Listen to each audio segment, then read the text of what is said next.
Hola, ¿qué tal audiencia? Mi nombre es Artemio Salazar y soy el conductor del tren. Un día más les doy la bienvenida a este su programa, El Maquinista Historias de Terror. Así que prepárense un café, pónganse los audífonos y disfruten este relato.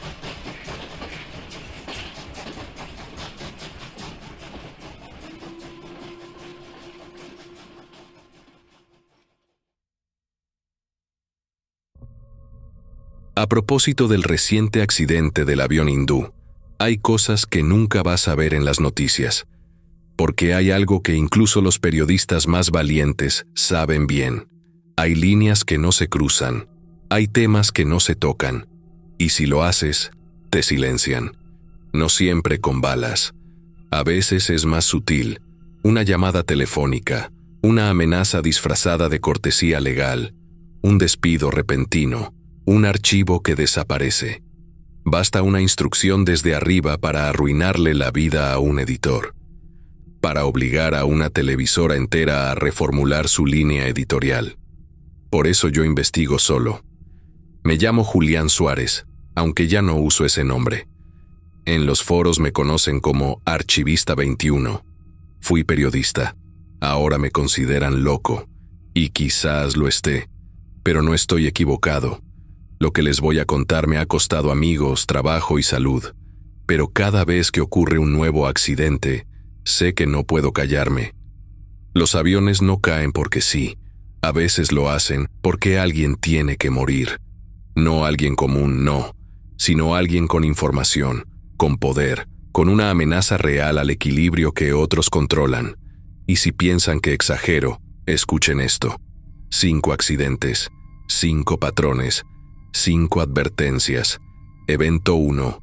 Air India I-171. 12 de junio de 2025. Un Boeing 787, con destino a Londres, se estrella poco después de su despegue desde Mumbai. 241 personas muertas. No hubo sobrevivientes, salvo uno, al menos según fuentes médicas filtradas. Lo extraño no es que un avión caiga. Eso ocurre. Lo extraño es todo lo que ocurrió antes y después. En ese vuelo, entre los muchos pasajeros que perdieron la vida, iban 4 personas que no eran comunes. No eran turistas ni ejecutivos de negocios. Eran científicos del Instituto Genex, un centro de investigación médica en la ciudad de Pune, en India. Para la mayoría, eso no dice mucho, pero para quien ha seguido de cerca lo que ocurre detrás de los laboratorios cerrados, esos nombres importan mucho. Esos 4 científicos estaban trabajando en algo grande, algo que la industria farmacéutica jamás permitiría que saliera a la luz tan fácilmente. Una terapia experimental con ARN, una especie de llave genética, que podía frenar o incluso revertir el avance de enfermedades como el Alzheimer, la ELA, esclerosis lateral amiotrófica y otros trastornos neurodegenerativos. No iban a Londres por turismo. Iban a reunirse en secreto con representantes de 2 gigantes europeos, una farmacéutica alemana con peso global y un grupo médico británico financiado directamente por la Unión Europea. No se trataba de una conferencia ni de un simposio. Era una reunión a puerta cerrada para negociar algo que valía miles de millones. Literalmente. Piénsalo así. Solo en Estados Unidos, el tratamiento del Alzheimer genera más de 350.000 millones de dólares al año. En el mundo, esa cifra supera fácilmente el $1 billón si sumamos medicamentos, consultas, estudios clínicos, tratamientos paliativos, residencias y toda la cadena de atención. No estamos hablando de curar un resfriado. Estamos hablando de una de las enfermedades que más dinero genera, porque nunca se cura. Solo se trata, y se trata lentamente. ¿Qué pasaría si apareciera una terapia que detiene la enfermedad antes de que avance? Exacto. Se termina el negocio. De un día para otro, las grandes farmacéuticas dejarían de ingresar cientos de miles de millones cada año. Sus acciones se desplomarían. Perderían el control del mercado. Y peor aún, ese tratamiento no venía de Pfizer, ni de Merck, ni de Novartis, Venía de 4 doctores de la India con apoyo de una universidad regional. Eso, para algunos, ya era un crimen. Una semana antes del accidente, el laboratorio de estos doctores fue hackeado. Pero no fue un ataque cualquiera. Los datos fueron borrados, los servidores bloqueados y los respaldos físicos, los discos duros y documentos impresos, retirados por supuestas autoridades sanitarias que jamás se identificaron con claridad. Y aquí viene lo más oscuro. La dirección IP del ataque informático rebota en varios países, como siempre hacen quienes quieren esconderse, pero al final termina en Langley, Virginia. ¿Te suena? Es donde está la sede de la CIA, y si crees que es una coincidencia, estás siendo ingenuo. Y entonces el avión cayó. La versión oficial, una falla técnica no identificada, seguida de una rápida pérdida de altitud y un desajuste de software en el sistema de control primario. No habrá caja negra disponible durante días. Finalmente, el gobierno indio declaró que el contenido de la caja negra sería clasificado temporalmente por motivos de seguridad nacional. ¿Seguridad nacional? ¿En un vuelo civil? ¿Por qué? Algunos periodistas en India intentaron escarbar. Uno de ellos, S. Chakrabarty, publicó un artículo en un medio digital aludiendo a la casual coincidencia entre la caída del avión y la destrucción del proyecto GenX. El artículo duró 17 minutos antes de ser eliminado. Su cuenta fue suspendida. Su sitio web recibió denuncias masivas por contenido peligroso, y el periodista, según se sabe, dejó su empleo por razones personales. No ha vuelto a escribir desde entonces. Los familiares de los 4 científicos hasta ahora no han sido entrevistados por medios grandes. Las funerarias no entregaron urnas. Se les notificó que los restos eran irreconocibles y clasificados como fragmentos genéricos. En otras palabras, no esperan recibir los cuerpos. Yo no estoy diciendo que los derribaron, pero pregúntate algo.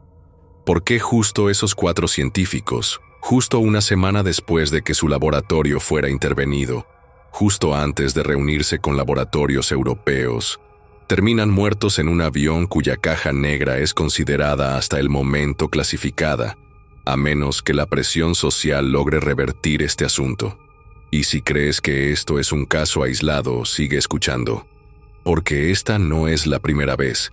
Esto se ha repetido antes, y no con artistas o diplomáticos, sino con gente que lleva algo que no puede llegar a destino, y cuando esa gente sube a un avión, ese avión muchas veces no llega.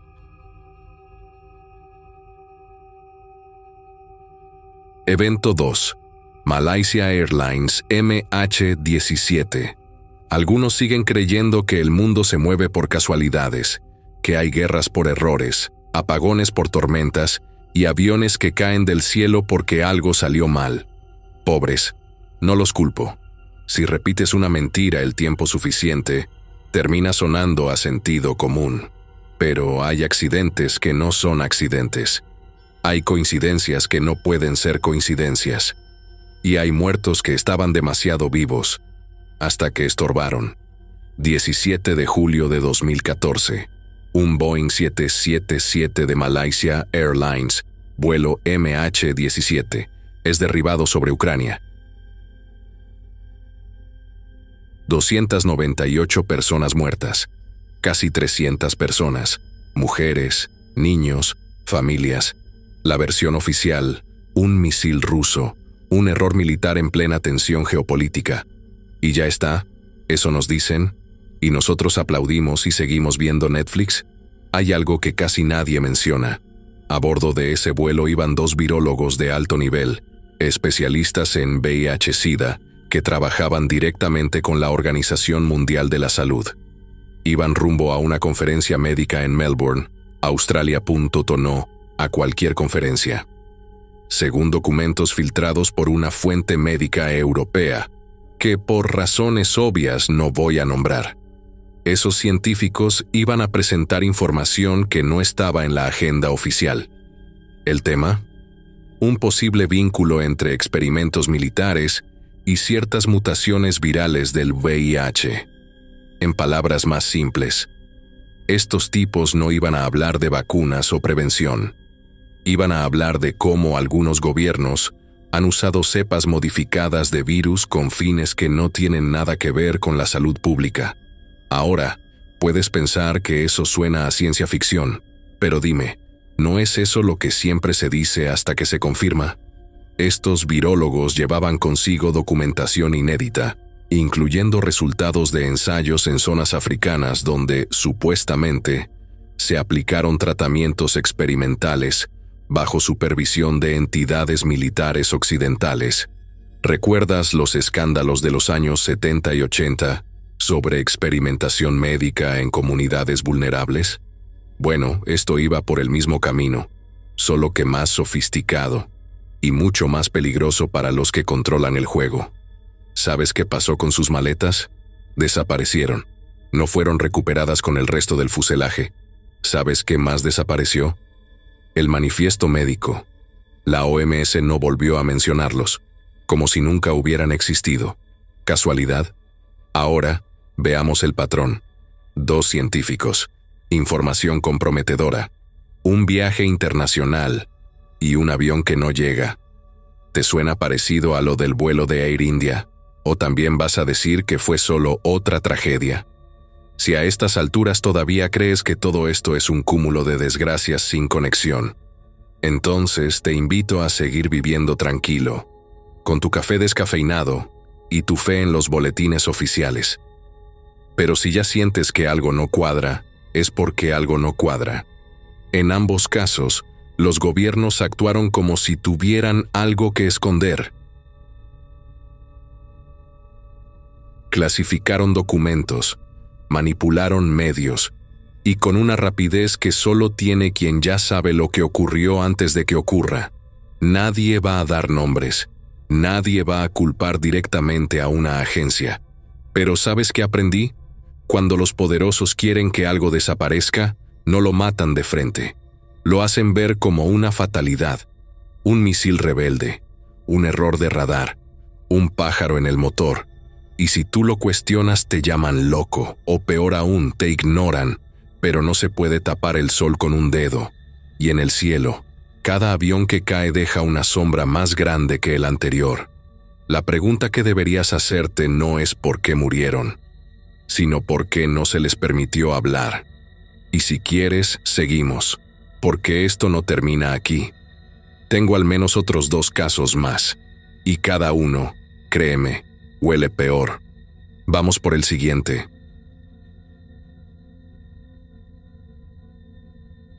Evento 3. Lo que crece en la selva no sale de ella. 13 de marzo de 2023. Un avión regional brasileño, modelo ATR-72, cae en medio del Amazonas, cerca de una zona catalogada como inaccesible por medios convencionales. Murieron 14 personas. ¿Y qué dijo la prensa? Falló el motor. Y ya. Siguiente noticia. Un gol. Una actriz embarazada. Un eclipse. Pero detente un segundo. ¿Quiénes viajaban? ¿Y por qué estaban en una de las zonas más remotas y menos transitadas del país? Entre los muertos, iba un grupo de 6 científicos afiliados al Progetto Curare, una iniciativa semidesconocida y convenientemente ignorada por los medios, que trabajaba con comunidades indígenas y botánicos para estudiar propiedades farmacológicas de plantas nativas, el tipo de plantas que no encontrarás en tu herbolario hippie ni en cápsulas de Amazon. Estamos hablando de compuestos bioactivos con potencial antitumoral demostrado en laboratorio. ¿Lo sabías? Claro que no. Nadie lo dijo. Nadie lo dirá. Según una fuente que me compartió un borrador preliminar del estudio, sí, aún existen copias físicas, los científicos del Progetto Curare habían aislado una molécula única, extraída de una especie vegetal sin nombre común. Ni siquiera tiene nombre científico oficial, porque aún no ha sido descubierta por Occidente. Esta molécula tenía un comportamiento que los propios investigadores describieron como letalmente selectivo contra células tumorales. Traducción para el ciudadano de a pie: ataca el cáncer sin dañar lo sano. Y sí, funcionaba. Ahora, ¿qué pasa si te digo que esta planta no puede ser cultivada fuera de su hábitat natural? ¿Y si te digo que ninguna farmacéutica puede replicarla en laboratorio sin perder su efectividad? ¿Y si te digo que el único lugar donde crece es controlado por comunidades indígenas que no quieren vender su conocimiento ancestral? Ahí ya comienza a oler raro, ¿no? Imagina por un segundo el tamaño de la amenaza. Una molécula capaz de reducir ciertos tipos de cáncer sin necesidad de quimio, sin patente, sin laboratorio gringo. Una cura que no depende de la industria farmacéutica. ¿Sabes cuánto dinero perderían las grandes farmacéuticas? Solo en América Latina, la industria del cáncer mueve más de 25.000 millones de dólares al año. A nivel global, el mercado de tratamiento oncológico supera los 180.000 millones. ¿Y tú crees que van a dejar que 6 doctores de bata humilde y libreta reciclada vengan a tumbar ese negocio con una planta? Vamos, sé ingenuo, pero no tanto. Estos doctores volvían de su tercera expedición en la región de Alto Juruá. Iban a presentar su hallazgo ante una comisión científica en Sao Paulo. Y aquí viene la parte jugosa. Un día antes del vuelo, el equipo fue abordado por una supuesta comisión ambiental que les pidió las muestras recolectadas para una revisión de seguridad. Les ofrecieron firmar un acuerdo de confidencialidad. Ellos se negaron. Y otro detalle curioso. El informe forense del accidente fue borrado del sitio oficial a las 72 horas. Nadie dio explicación. Nadie pidió explicaciones. Silencio. Eficiente, absoluto, quirúrgico. Ahora piensa, ¿qué es más fácil? ¿Gastar años en ensayos clínicos, permisos, pruebas, burocracia y marketing? ¿O borrar del mapa a un grupo de investigadores antes de que su descubrimiento rompa el juego? Y no, esto no se trata de ciencia ficción. Esto se trata de poder, de dinero y de una verdad incómoda. La cura no interesa si no puede ser controlada. ¿Te molesta? Debería, porque en ese avión no solo murieron 14 personas. Murió una posibilidad, murió una esperanza que no era rentable para el sistema.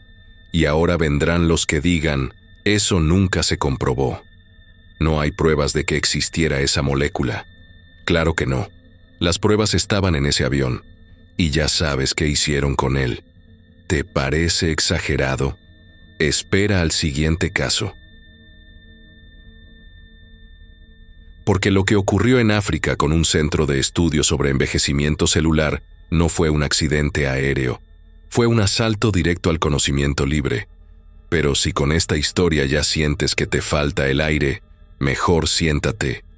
Lo que sigue, arde. Evento 4. Una estrella, una reina, un avión. El precio de saber demasiado. Hay muertes que el sistema lamenta en voz alta, y hay otras que silencia con eficiencia quirúrgica. Aaliyah Dana Houghton no era solo una cantante, ni solo una actriz. Era un fenómeno, un símbolo de juventud, belleza, talento y peligro. Peligro para quienes no toleran que una mujer inteligente y popular empiece a hacer las preguntas equivocadas y, peor aún, empiece a encontrar respuestas. Sí, la recuerdas.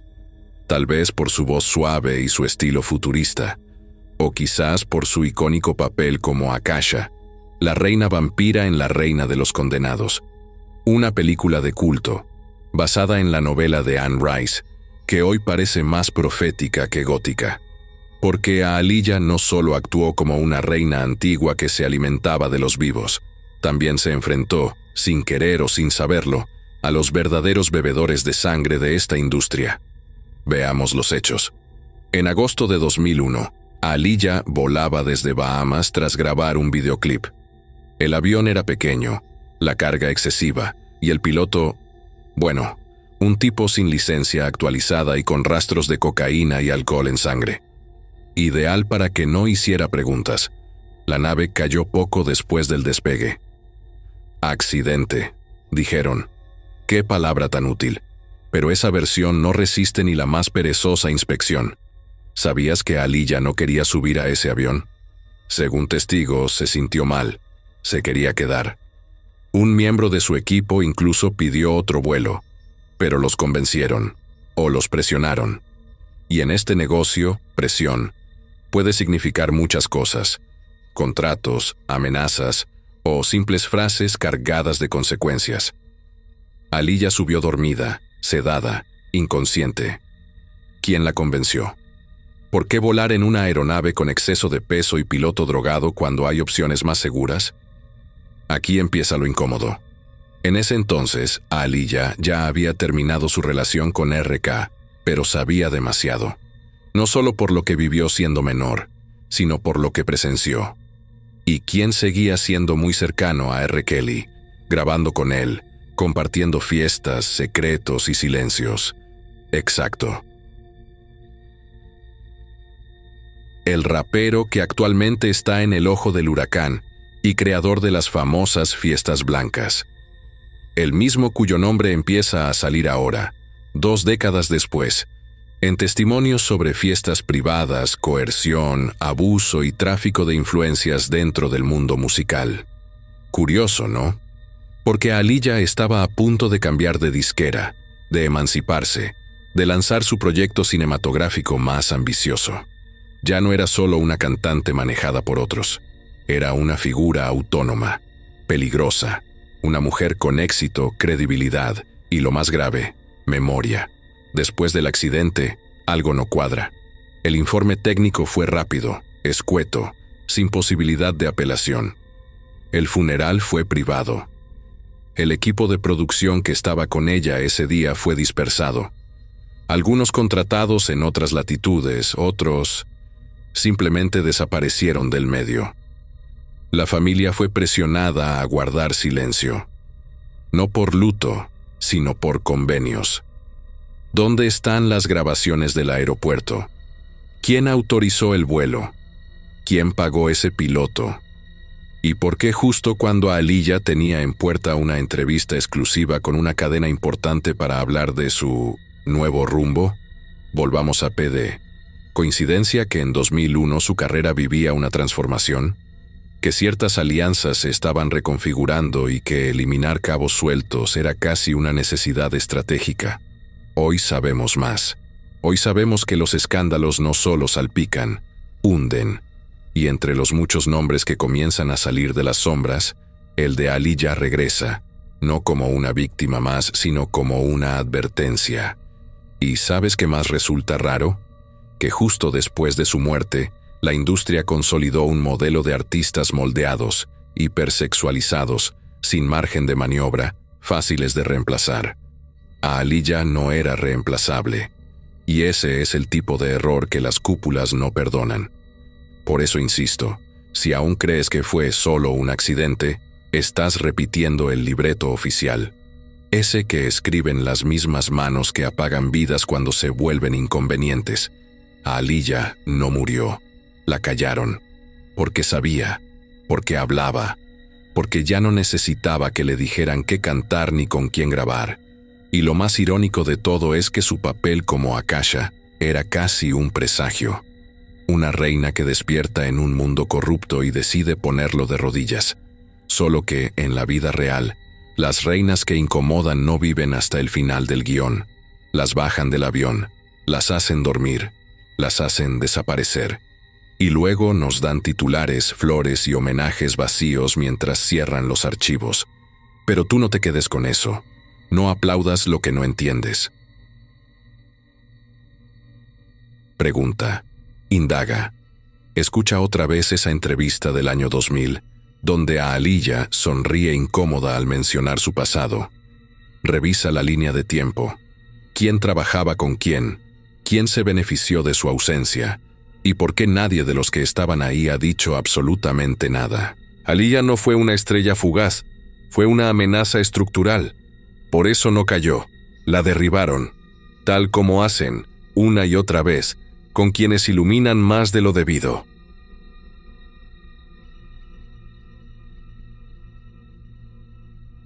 Evento 5.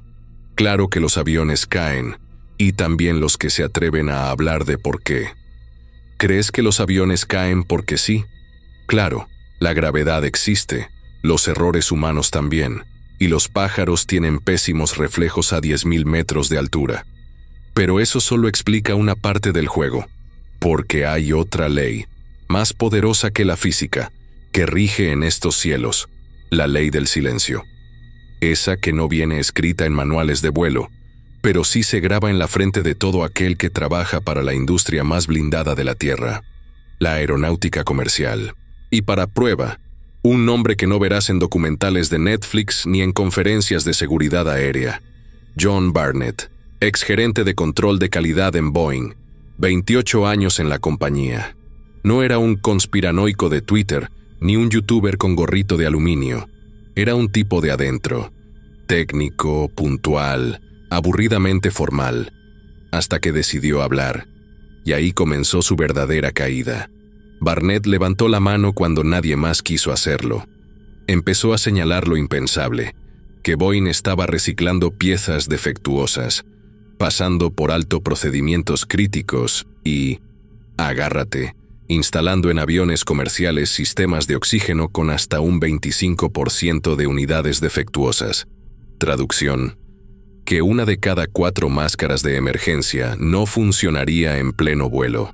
Pero tranquilos, el café sigue siendo gratis en clase turista.